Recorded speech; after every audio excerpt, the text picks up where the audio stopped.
figured I would do one more walk around of the 65 before she goes down the road. So we had to redo the hood scoop, get it sealed, cover that opening up. I think that's what killed the motor originally. Water was getting down into the distributor. Hold on one second, let me pop the hood. So water was getting down in there, I believe, and the distributor kind of got seized into the block. It took a little bit of work to get out. So everything new on the motor except for the pistons. We did a refresh, honed it, replaced everything else. 4-barrel intake, 4-barrel Holley, new air filter with some shiny stuff, new dual master cylinder, which was probably overkill, new brake lines. We just got her wired up to run. We hooked up a dummy light so we know the alternator was working. New belts, new radiator, new battery, new fuel filter, new mechanical fuel pump. We had an electric fuel pump, but that didn't work so great. New heater hose lines, custom overflow tank. We didn't get to the inner supports for the fenders, but I'm gonna give those to the guy who's buying the truck. I'll probably end up needing them down the road. We also didn't get the chrome finished. I gotta make sure I find that piece for this gentleman. I got everything but that piece. Yikes. Gotta go dig around the garage. If not, I'll mail it to him. He's already getting a lot of goodies. So, the grill is in good shape. New headlights. Upgraded rims. They're off a 50 series truck or car, I'm not sure.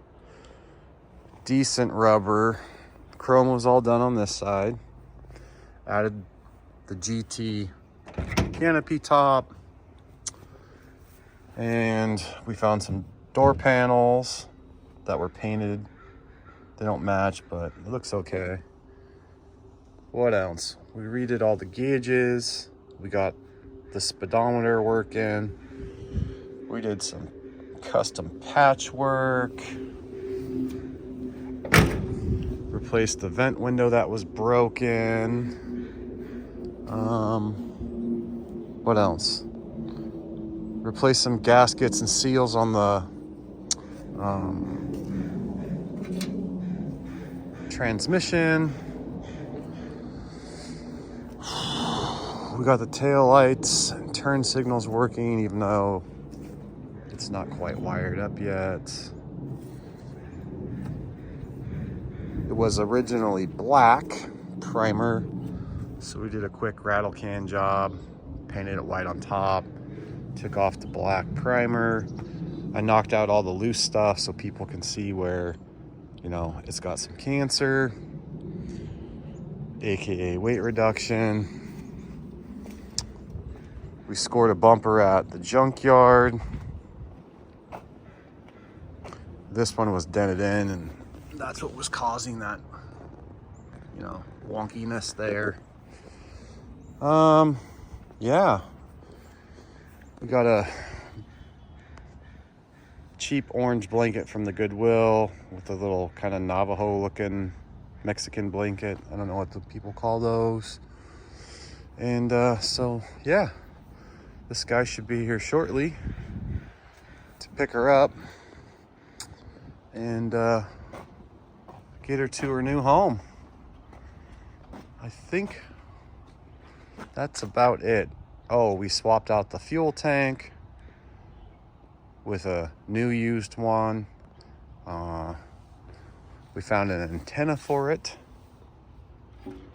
Gotta have the tunage.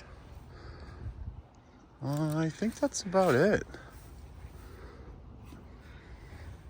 And then we found a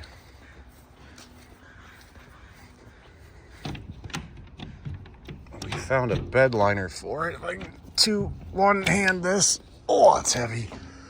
Found a bed liner. We didn't get the flooring done. It's got some square tubing underneath. This is all the goodies he's gonna get: the wire harness, extra filter, the gas tank, the fender supports, front fender supports, just some knick-knack stuff, the old coil, things like that.